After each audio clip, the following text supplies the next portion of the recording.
Ovo je lopta napunjena vodom i ko od njih prvi ispimpuje 15 puta, pobednik je ovog izazova. Uzbekistan, Katar. 2, 3, pogodi protivnika u glavu, povredi ga i pobedi. Stara narodna. 5, 6, 2, 3, 4, 5, 6, 7, 7, 1, 2, 3, 4, 5, 5. Plan je bio da pobednik ispimpuje 15. Nećemo to. Od ove runde, ko ispimpuje 12, pobednik.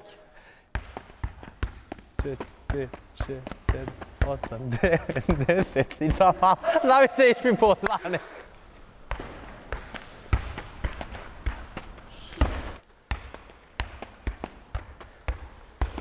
7, 8, 9, 10, 11, 12, 13. Pa 12 i svakako ispimpuo. A ti zaprati jer ostalo je još samo malo do kraja ovog našeg prvenstva. Pa ako te zanima ko će pobediti, znaš šta da radiš.